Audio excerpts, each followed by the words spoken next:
روزہ رہ کر بھی اگر یہ ہمارے اندر برائیاں ختم نہیں ہو رہی تو سمجھ جانا کہ یہ روزہ میری اور آپ کی مغفرت کا ذریعہ بننے والا نہیں ہے.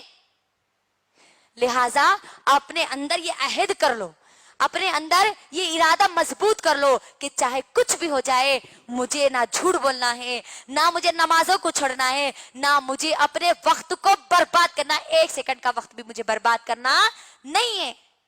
اس بات کا عہد لے کے میری بہنوں یہاں سے اٹھو, کیونکہ ہم کو نہیں معلوم میری بہنوں, جو لوگ روزے چھوڑتے ہیں نا ان کے بارے میں بھی ہم کو سن لینا چاہیے. خاص طور پر مرد میری بہنوں اپنے شوہروں کو جا کے بولو, اپنے بھائیوں کو جا کے بولو, اپنے باپ کو جا کے بولو, اپنے بچوں کو جا کے بولو, جو لوگ آج اکثریت مردوں کی اکثریت رمضان کے روزوں کو چھوڑ دیتی ہے. کیا کہتے ہیں, 3 چھوٹے روزے رکھ لیے نا تو 3 بڑے روزے رکھ لیں گے. چھوٹے اور بڑے روزے کون بنائے؟ ہاں, ہمارے بابا بنائے یا ان کے بابا بنائے؟ چھوٹے اور بڑے روزوں کا کوئی تصور اسلام میں نہیں ہے.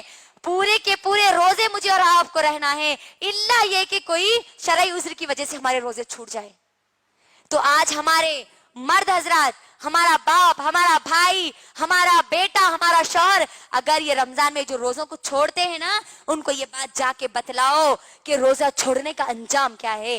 اللہ صحیح ابن حبان کی حدیث ہے, اللہ کے نبی صلی اللہ علیہ وسلم کہتے ہیں کہ اللہ کے نبی صلی اللہ علیہ وسلم ایک مرتبہ سوئے ہوئے تھے, 2 فرشتے آئے اللہ کے نبی صلی اللہ علیہ وسلم کو ایک بڑی دشوار پہاڑی پہ لے کے جاتے.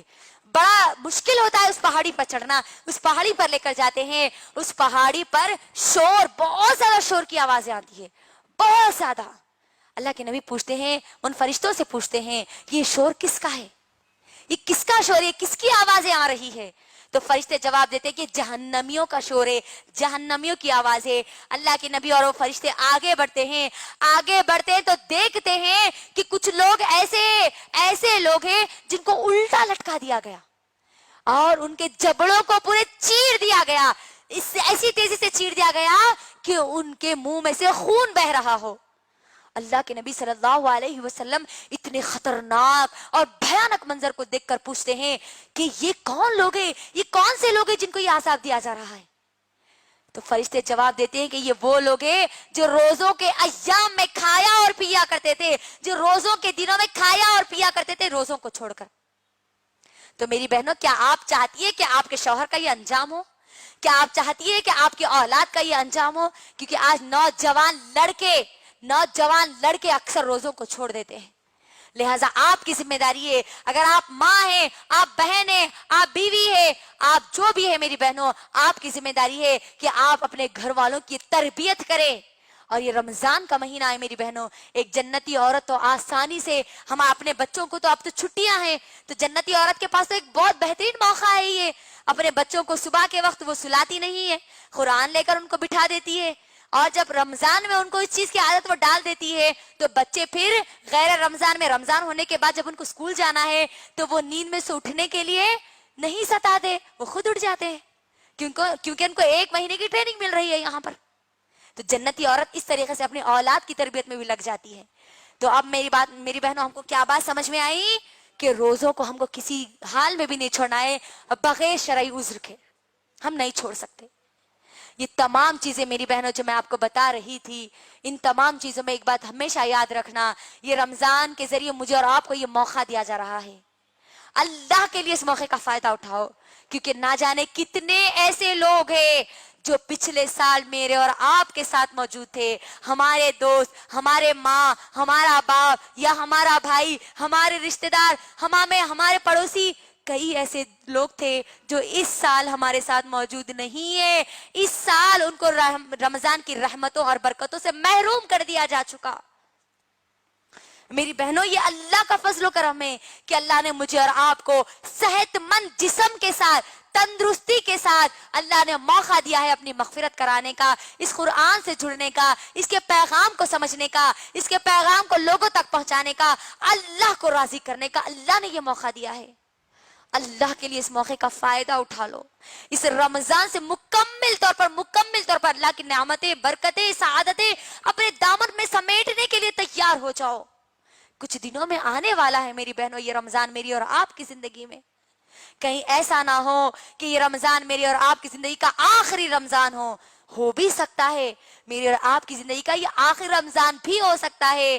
اگلے رمضان میں اور آپ ہوں گے یا نہیں ہم کو نہیں معلوم بہنوں.